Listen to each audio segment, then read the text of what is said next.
Hello dear students, welcome to my channel Knowledge World. Dear students, today we discuss Standard 10 history का second lesson की question answers उसका discussion है.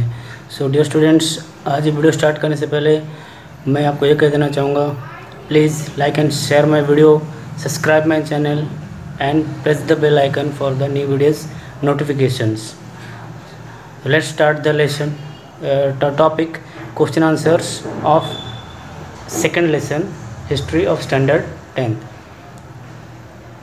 ये आपके जो लेसन है इंग्लिश का हेरिटेज ऑफ इंडिया, उसका जो सेकंड लेसन है, सेकंड पार्ट है सेकंड लेसन, उसका ये क्वेश्चन आंसर्स उसका हम डिस्कस अभी करेंगे.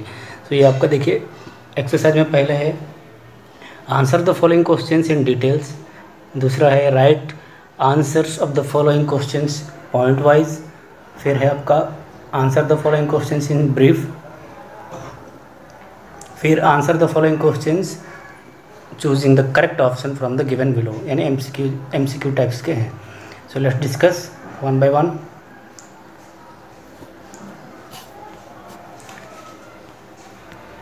पहला है आपका answer the following questions in details. First number जो क्वेश्चन है, एक्सप्लेन के clay work of the ancient Indian heritage. Ancient Indian heritage, Bharat का जो पुराना जो एंशिएंट टाइम था हेरिटेज का पीरियड का, वहाँ पे जो क्ले वर्क होता था उसके बारे में थोड़ा बताइए. तो देखिए आंसर है, India since ancient times has been producing clay vessels. Through the various archaeological excavations, various remains of clay pottery have been found during the Harappan civilization. Painted grey ware (PGW) जो pottery remains unearthed at the several archaeological sites in the Punjab and Haryana. तो ये जो है छोटा सा information है जो कि एंशिएंट इंडियन हेरिटेज का ऊपर क्ले वर्क के ऊपर है, जो कि भारत पहले से मैंने पुराने समय से ही क्ले वर्क में बहुत सारी चीज़ें बनाते आ रहा है, जो कि हमें हरप्पन सिविलाइजेशन का जो एक्सकेवेशन मतलब क्या होता है, जो आर्कोलॉजिस्ट जो फाउंड करते हैं, खोद के खुदाई करके जो फाउंड करते हैं उसके ऊपर से पता चला है कि बहुत सारे पॉट्स वगैरह मिले हुए हैं जो कि हरप्पन सिविलाइजेशन के सभ्यता के हैं. और वो पंजाब हरियाणा के कई सारे जगहों में भी आर्कोलॉजिस्ट ने फाउंड किया है ये उनके साइड से, जो कि क्ले पॉट्स वगैरह हमें बहुत सारे मिले हुए हैं. ओके, सो ये है आपका फर्स्ट का answer. Second number, leather work is very old art of India, explain the statement. तो लेदर वर्क पहले से हमारे भारत का एक पुराना कला है, तो देखिए इसके बारे में क्या स्टेटमेंट है. Answer, in the ancient times this tradition was started when the human realized that the skin of the animal can be used as the cloth to cover their body. तो as you know students, the early humans जो थे वो जब पहले तो वो naked घूमते थे, बाद में जब उन्हें पता चला कि एनिमल को मारने के बाद उनका स्किन भी बहुत यूटिलाइज होता है, इसको सुखा के वो अपना बॉडी कवर करते थे और अपना मतलब वो क्लॉथ बनाते थे उसको. दूसरा, in the beginning they use it for the clothing and आज द टेक्नोलॉजी डेवलप. तो पहले शुरुआत में उन लोगों ने इसको कपड़े की तरह इस्तेमाल किया. बाद में जब टेक्नोलॉजी डेवलप हुआ, जैसे हमारा मिडिल एज फिर मॉडर्न एज आया, तो उसके बाद से जब मशीनरी आइटम्स सब निकले तो धीरे धीरे टेक्नोलॉजी का भी डेवलपमेंट हुआ. तो उससे ह्यूमन बींग्स वो लेदर को अलग अलग तरीके का इस्तेमाल किया, जैसे फुटवेयर बनाना, क्लॉथेस बैग्स बनाना, शूज़ वगैरह, पर्स वगैरह. ओके, तो ये है सेकंड नंबर का एक short information about the leather work. अभी थर्ड देखते हैं. थर्ड नंबर है गिव इंट्रोडक्शन ऑफ संगीत रत्नाकर. तो रत्नाकर के बारे में short information. Answer the Sangeet Ratnakara the literary ocean of the music and the dance. यानी ये जो है ये म्यूज़िक का, जो संगीत का एक महासागर बोला जाता है इसको. Is the one of the most important Sanskrit musicological text from India. Bharat का जो संस्कृत जो है लैंग्वेज, डियर स्टूडेंट्स, वो हमारे भारत का सबसे पहला लैंग्वेज है, तो उस लैंग्वेज में लिखा गया है. और ये इस संगीत रत्नाकारा को हमारे भारत का जो संगीत है उसका महासागर कहा जाता है। The text of compressive synthesis of ancient and the medieval musical knowledge of India. तो ये है आपका थर्ड नंबर का आंसर, छोटा सा इंट्रोडक्शन। अभी फोर्थ नंबर देखिए, give information about the Kathakali dance. Kathakali dance basically from Kerala. So Kathakali is the Hindu performed art in the Malayalam speaking south western region of India which is in Kerala. Then Kathakali roots are unclear. Kathakali performed like all classical dance arts of India. ये भी एक classical dance है जो कि बहुत सारे classical dance में एक है जो कि कथकली है। Synthesize music, vocal performance and the choreography and hand of the facial gestures together to express ideas. तो इसमें से देखिए, ये पिक्चर देखिए आपको पता चलेगा, इसमें बहुत तरीके का कला, उसका फेस डेकोरेट करना, उनके आँख का जो इशारे वो जैसा कुछ कहते हैं वैसा एक्ट करके वो अपना फेस एक्सप्रेशन से ये एक्ट को जताते हैं और उसका डांस परफॉर्मेंस भी करते हैं। और उनका जो गेटअप रहता है वो बहुत ही अट्रैक्टिव रहता है। तो ये है आपका कथकली डांस के ऊपर एक छोटा सा इंफॉर्मेशन। अभी ये आपका पहला जो आंसर द फॉलोइंग का कंप्लीट हो गया। अभी सेकंड देखते हैं क्या है। Right answers of the following questions point wise इसके क्वेश्चन आंसर्स लिखने, जो कि सेकंड ऑप्शन है आपके एक्सरसाइज के। Explain the progress of dancing art in India. Dancing art कैसे प्रोग्रेस है उसके बारे में। Dance in India comprise the numerous style of dances generally classified as the classical और फोल्क। तो जैसे आपको लेसन में मैंने पढ़ाया था, ये दो टाइप के हमारे डांस फॉर्म है, क्लासिकल और फोल्क डांस।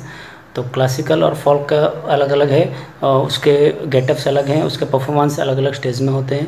सो आज which other aspects of the Indian culture different forms of dance originate in the different parts of the India, developed according to the local traditions and also imbibed elements from the other parts of the country. Classical dance of India has developed a type of dance drama and the form of the total theatre. तो धीरे धीरे जैसा society development हुआ तो वैसे ही ये dance वगैरह भी अलग अलग, जैसे भारत में लोग आके सेटल होने लगे तो उनके अलग अलग डांस फॉर्म्स निकलने सोसाइटी में दिखने लगा। उसके हिसाब से अलग अलग तरीके का डांस परफॉर्मेंस हुआ। तो वो एक तरीके का मतलब डांस ड्रामा इतना पॉपुलर हो गया कि वो टोटल एक थिएटर बोला गया ये अपना क्लासिकल डांस को जो और फोल्क डांस को। ठीक है, तो ये दोनों को कंबाइनली डिवाइड करके फिर वहाँ पे अलग अलग जगहों में परफॉर्मेंस दिया गया। The criteria for the beginning considered as the classical is the style of the adjacent to the guidelines laid down the नाट्य शास्त्र which is explain the Indian art of acting. तो नाट्य शास्त्र के जरिए ये क्लासिकल डांस को introduce किया गया है। ओके, ये है आपका फर्स्ट नंबर का आंसर। सेकंड ऑप्शन जो है उसका अभी सेकंड नंबर देखते हैं। Give information about the garba and the garbi of Gujarat. तो गरबा और गरबी क्या है उसके बारे में छोटा सा इंफॉर्मेशन, ये भी आपका लेसन में मैंने पढ़ाया था। तो चलिए डिस्कस करते हैं। Garba is a dance form originated in Gujarat, performed during the Navratri, a 9 days festival of goddess Durga. It is also as Garbi, Garba और द गरबा दीप। तो ये अलग अलग नाम है गरबा का ही। गरबा जो डांस फॉर्म है उसका अलग अलग नाम है, जो कि नवरात्रि में गुजराती लोग जो है गुजरात में 9 दिन तक पालते हैं और उसको मनाते हैं। गॉडेस दुर्गा जो है, दुर्गा माता के उनका मूर्ति को स्थापना करके वो नाचते हैं। It is also known as the Garbi and Garba और गरबादीप, ये इतने नाम भी उसके हैं।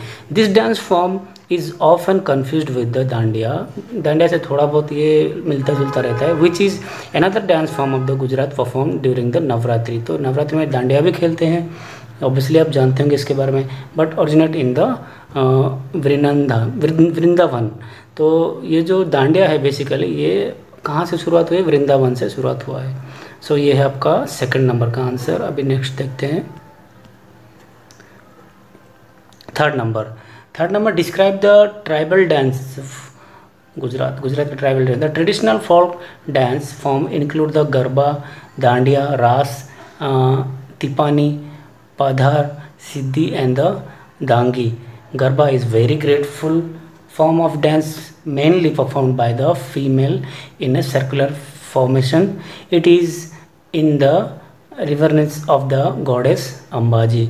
तो ये जो है ट्राइबल डांस जो गुजरात का है, ये पॉइंट वाइज एक आंसर है जो कि बहुत ही शॉर्ट है लेकिन बहुत ही पावरफुल पॉइंट्स है इसमें, ये आप लिख सकते हैं। तो ये पूरा ही क्वेश्चन को मैच होता है कि ट्राइबल डांस ऑफ गुजरात के बारे में एक आपको पॉइंट टू पॉइंट देना है आंसर। ओके, तो ये सारे डांसेस के फॉर्म है, नाम है जो कि ट्राइबल को बिलोंग्स करते हैं, जो कि बेसिकली फीमेल ही ज़्यादा परफॉर्म्स करते हैं गॉड के नाम से। ओके, सर्कल होके नाचते हैं। देन 4 नंबर देखिए, describe the arts of the diamond bead work and the enamel work of India and Gujarat. The bead art of India dates back to Indus Valley civilization and is said to be 5000 years old. ये जो bead art होता है, ये Indus Valley civilization जो Indus सभ्यता थी वहाँ से चला आया है और ये करीबन माना जाता है कि 5000 साल पुराना है। People during that age made the beads out of silver, silver से बनाते थे, गोल्ड से बनाते थे, clay, ivory, even would say भी बनाते थे। The artisans in Gujarat are specialized in stitching different types of beads on clothes to make the more beautiful and the enhance their appeal. तो ये बीड्स जो है अलग अलग कपड़ों में डिज़ाइन एम्ब्रॉयडरी तरह का बना के वो बहुत ही अट्रैक्टिव करते थे। दूसरा देखिए, तो ये है आपका diamond bead work and the enable work, उसके ऊपर ये आंसर है। Okay,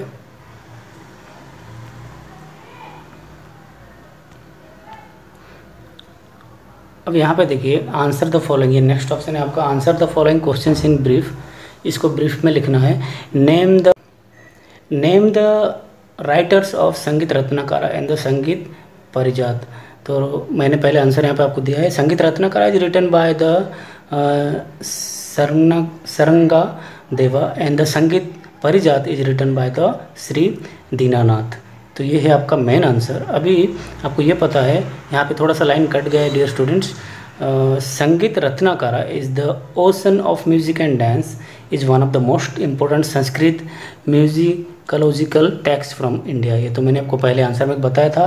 composed by the Sharngadeva in the 13th century of both Hindustani music and the Carnatic music. Okay, tradition of India classical music regards it is as the definitive text. तो ये है उसका answer basically. अभी next देखिए second number पे, what is the process followed in spinning. Spinning में किस तरीके का प्रोसेस, स्पिनिंग तो आपको मालूम है क्या है, एक वर्क होता है टेक्सटाइल का। Spinning is the process of taking textile fibres and filament and making them into yarn. For thousands of years people spun natural fibers into yarn by hands.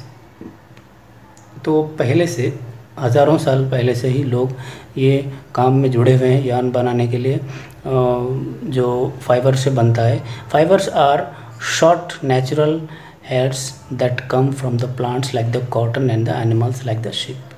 तो फाइबर जो होता है एक शॉर्ट और natural hair रहता है जो कि प्लांट्स, कॉटन जो प्लांट होता है वो, और एनिमल के स्किन जैसे शिप का स्किन हुआ उससे निकलता है, आता है। तो filaments are long continuous single strands. तो ये सारे जो है कलेक्ट करके उसको फैक्ट्रीज वगैरह में कन्वर्ट करके स्पिनिंग का मशीन में यूज़ करके उसको फाइबर से यार्न में कन्वर्ट करके फिर कपड़ों में यूज़ होता है। ओके, अभी देखिए third number, name the items of the metal prepared by the artisans of Lothal. Lothal area के जो आर्टिसंस थे वो मेटल से क्या प्रिपेयर किए थे। Metal items produce in Lothal was made up of copper such as the amulets, needles and the drills. Explanations that Lothal was major Harappa sites which lies in the states of present Gujarat. Okay, Lothal जो है वो Harappan civilisation था, उसका एक major part था, तो जो कि अभी गुजरात में है। So figure, amulet, pins and the tools been excavated from the sites of Lothal. तो ये सारी चीज़ें जो है वहाँ से मेटल से, पिन और बहुत सारे टूल्स वगैरह, एमुलेट्स, ये सारी चीज़ें, फिगर, एमुलेट्स, ये सारी चीज़ें वहाँ पे लोथल में प्रोड्यूस हुई थी मेटल से। ओके, प्रोड्यूस हुआ था। The site of the Lothal which is the essentially made from the coppers. तो कॉपर से बेसिकली वो बनाते थे। तो दूसरा 4 नंबर है, which designs did the artisans make on clay utensils, जो क्ले के बर्तन होते थे उससे क्या डिज़ाइन बनाते थे। The designs that this people printed on the utensils include the items that were used by the term or were available to them. For the instance, they used to print the animals such as the bull and fish and the bird leaves and the other designs. तो basically answer ये है कि वो जो clay pot के ऊपर जो design बनाते थे वो बुल, फिश, बर्ड्स, लीव्स, पत्तों का और अलग अलग डिज़ाइन सब ये बनाते थे। तो लास्ट क्वेश्चन देखिए, write short note on the Bhavai. Bhavai which is also known as the Varsha or the Swang is a popular dance folk theatre from the western India, especially in Gujarat. Gujarat के west side, western Gujarat जो है, waste India Gujarat, वहाँ पे ये भावाई जो है folk dance है। This is the word derive it meaning from the combination of two words. दो वर्ड्स के कम्बिनेशन में ये इसका मीनिंग होता है। जो भावा मीन्स इमोशंस और वाहिनी मीन्स द कैरियर। तो ये अलग अलग भावा और वाहिनी मिलके हुआ है भावाही। ओके, दिस इज दस the name of the dance form of which the carries the emotions. तो ये इमोशनल डांस है कि ये मैंने आपको लेसन पढ़ाते वक्त ही बताया था भावाही। तो ये हुए आपका क्वेश्चन आंसर्स के पूरे डिटेल्स। अभी देखते हैं डियर स्टूडेंट्स, ये है आपका MCQ के पूरे डिटेल्स। MCQ के क्वेश्चन आंसर्स मैंने यहाँ पे दिए। देखिए, answer the following questions, choose the correct options. So पहला क्वेश्चन है, which of the following is a work of Kalidas. तो मेघदूत आंसर है। दूसरा, which of the dance style are Vaijayantimala and Hema Malini associated, वो है आपका भरतनाट्यम। ये भी पढ़ा था वक्त मैंने आपको बताया था। Which Veda is associated with the music, Samaveda. Who is known as the Tuti-e Hind in the field of the Indian music. तो इसमें का आंसर है आमिर खुसरो, जो है वो इस नाम से जाने जाते थे इंडियन म्यूजिक में। ये भी पढ़ाया था आपको मैंने टॉपिक पे। And Chado dance means which dance, ये एक ट्राइबल डांस होता है जो कि डेथ के बाद वो गाते हैं ट्राइबल लोग। Then the Siddis, the dancer of the Dhamal dance were native of Rajasthan. And the last option is that on the which day is the world's yoga day. तो आपको सबको पता है 21 June is the yoga day celebrated all over the world. So dear students, ये था आपका standard 10th का SS book यानी सोशल साइंस का सेकंड लेसन के क्वेश्चन आंसर्स के सॉल्यूशंस। सो नेक्स्ट वीडियो के लिए आपको चैनल सब्सक्राइब करना पड़ेगा और बेल आइकन को प्रेस करना पड़ेगा। अगर आपको वीडियो ये अच्छी लगी तो आप लाइक कीजिए और शेयर भी कीजिए। अगर कुछ क्वेरीज है तो कमेंट बॉक्स में ज़रूर कमेंट कीजिएगा। So thank you for watching my video. Till then, stay home, stay safe. Thank you.